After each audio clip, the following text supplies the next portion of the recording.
Hello student बच्चों, पिछली video में हमने पार्ट 1 और वसंत आ गया इसके बारे में पढ़ा और समझा पार्ट 1 में।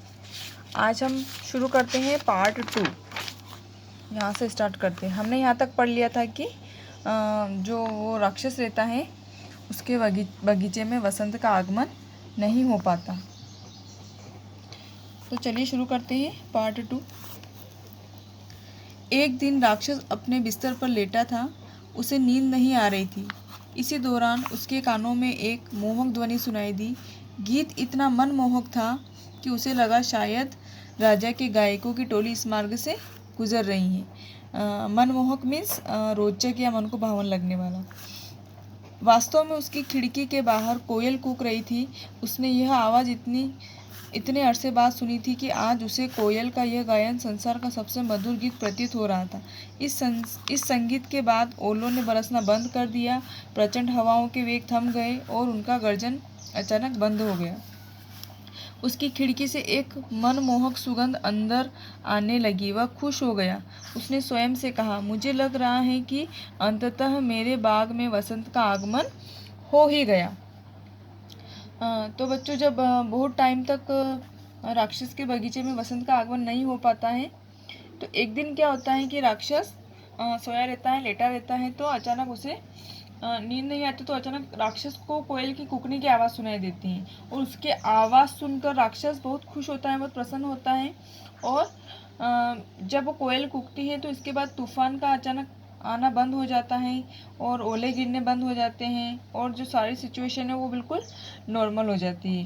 ये सब देखकर राक्षस बहुत खुश हो जाता है और वो अपने आप से कहता है कि आखिरकार मेरे बाग में वसंत का आगमन हो ही गया। यह सोचकर वह बिस्तर से उछल पड़ा और खिड़की से बाहर आकर देखने लगा। उसने देखा कि उसके दुर्ग की चार दीवारी में एक छेद हुआ है जिसमें से घुसकर कुछ बच्चे उसके बाग में आ गए थे। कुछ बच्चे पेड़ की डालियों पर बैठे थे तो कुछ खेल रहे थे।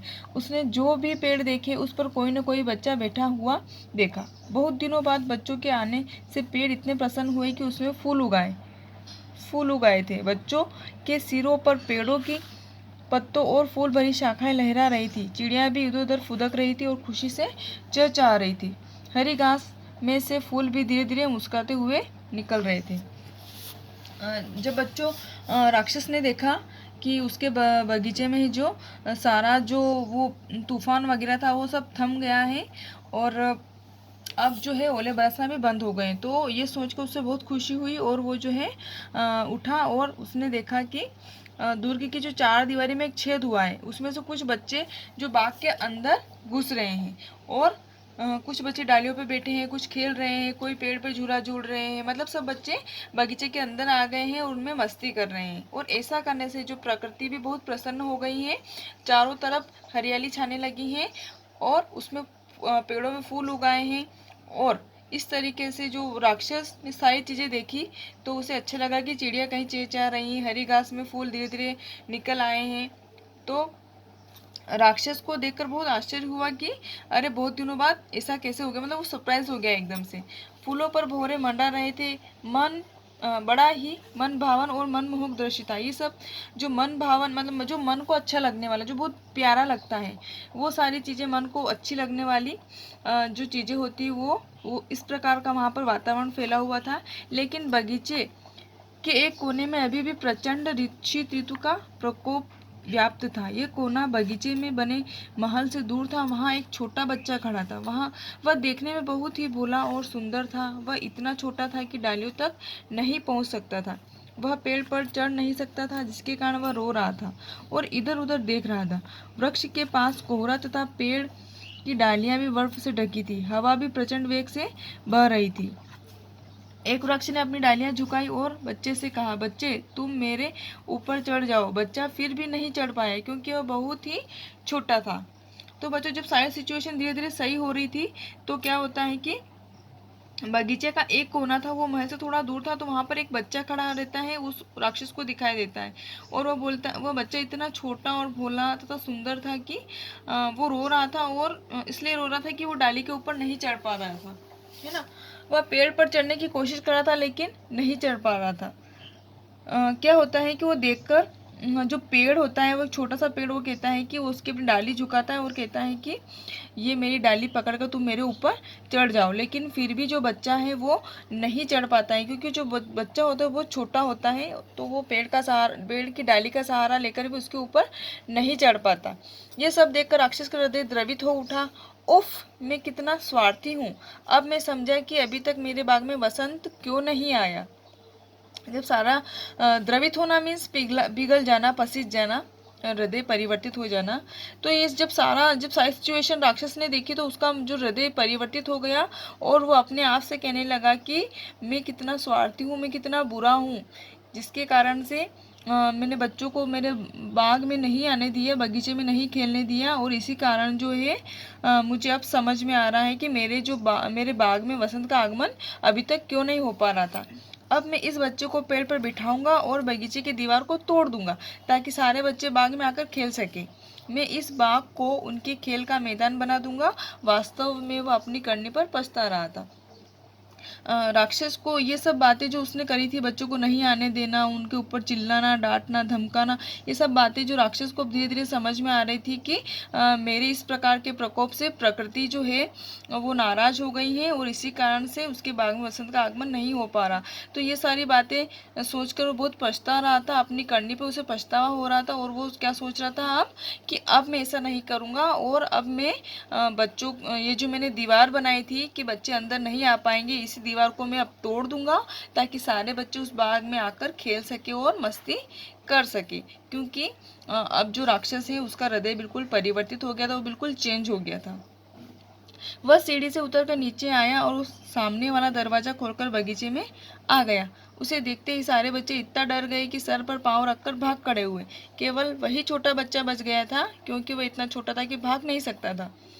तो ये सारी बातें सोचकर जो राक्षस है वो अपने वहाँ से बाहर आता है महल से, और देखता है कि बच्चे क्या देखते हैं कि राक्षस आ रहा है, तो शायद बच्चे जो डर के मारे भाग जाते हैं। सिर पर पांव रखकर भाग खड़े होना मतलब एक प्रकार का मुहावरा मान सकते हैं, लोकोक्ति।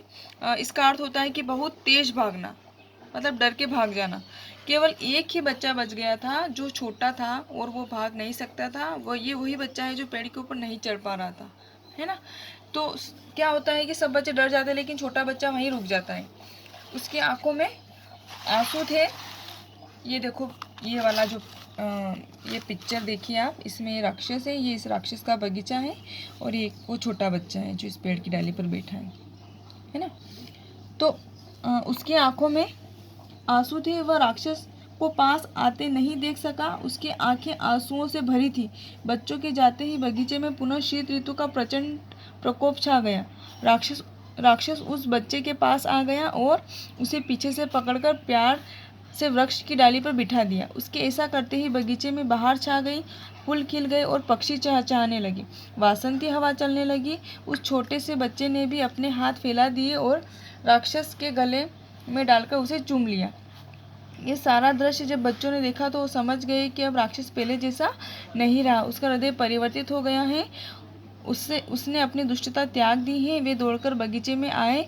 उनके आते ही चारों ओर का वातावरण मनमोहक हो गया। राक्षस ने कहा, प्यारे बच्चों, अब यह बगीचा तुम्हारा है। इतना कहने के बाद उसने फावड़ा उठाया और बगीचे की दीवार को तोड़ डाला। दोपहर के समय जब लोग वहां से गुजर रहे थे तो देखा कि राक्षस अपने सुंदर बगीचे में बच्चों के साथ खेल रहा है। तो क्या होता है, जब वो बच्चा रोता है, आंखों में आंसू आ जाते हैं, तो राक्षस को पास आते नहीं देख सका। मतलब वो छोटा बच्चा है तो राक्षस को देखता है तो डर जाता है और उसकी जो आंखें हैं आंसुओं से भर जाती हैं।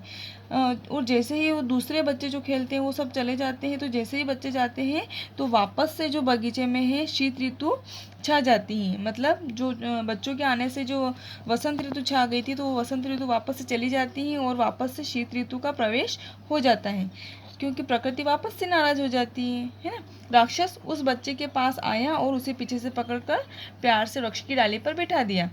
तो जब वो बच्चा रोता है तो उसको उठाता है और उसको डाली पर बिठा देता है, पेड़ की डाली पर।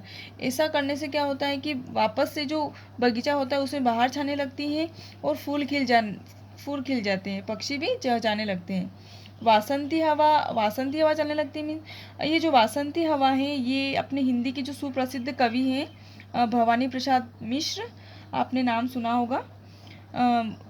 एक बहुत ही लोकप्रिय कविता है उनकी, ये उनके द्वारा लिखी हुई कविता है बासंती हवा। इसके बारे में आप कहीं से सर्च करके पढ़िएगा, इसके बारे में समझिएगा, है ना। उस छोटे बच्चे ने भी अपने हाथ फैला दिए और राक्षस के गले में डालकर उसे चूम लिया। बच्चा देखता है कि राक्षस उसको नुकसान नहीं पहुंचाता है, और जो उसको जब वो प्यार से डाली पर बिठा देता है तो बच्चा बहुत खुश हो जाता है, उसको वो गले लगाकर चूम लेता है। ये सारा जो दृश्य है बच्चे देखते हैं तो वो जो दूसरे बच्चे होते हैं वो भी देखते हैं, तो वो समझ जाते हैं कि राक्षस जो है पहले जैसा नहीं रहा, उसका जो हृदय परिवर्तित हो गया है और वो अब अच्छा राक्षस बन गया है, उसका हृदय परिवर्तित हो गया, उससे अपनी दुष्टता त्याग दी है। बच्चे समझ जाते हैं कि अब वो दुष्ट व्यक्ति नहीं रहा है, अब वो अच्छा बन गया है, उसका जो मन है वो बदल गया है। तो वे दौड़कर बगीचे में वापस आ जाते हैं और उनके आते ही चारों ओर का वातावरण जो है वापस से अच्छा सुंदर मनमोहक बन जाता है, चारों तरफ हरियाली छा जाती है। राक्षस उन बच्चों से कहता है कि जब सारे बच्चे उसके पास आ जाते हैं, बगीचे में आ जाते हैं, तो राक्षस कहता है कि बच्चों, अब यह बगीचा तुम्हारा है और तुम इसी में खेलो, इसी में मस्ती करो, इसी में रहो, अब तुम्हें यहाँ आने के लिए मैं मना नहीं करूँगा। और इतना कहते ही वो क्या करता है कि फावड़ा उठाता है और जो दीवार वो बना देता है ताकि बच्चे अंदर नहीं घुस पाए, उस दीवार को वो अपने हाथ से तोड़ डालता है।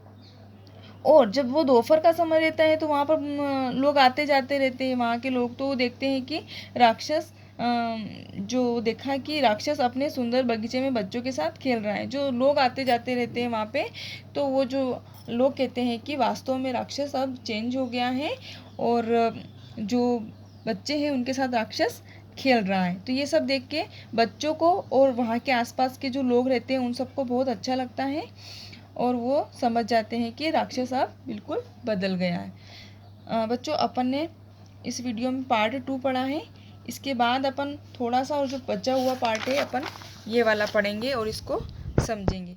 देखते हैं कि इसके बाद ये छोटा बच्चा क्या करता है और राक्षस क्या करता है, राक्षस का आगे क्या होता है, ये सारा अपन जो पार्ट 3 है उसमें पढ़ेंगे और समझेंगे। Thank you, have a nice day.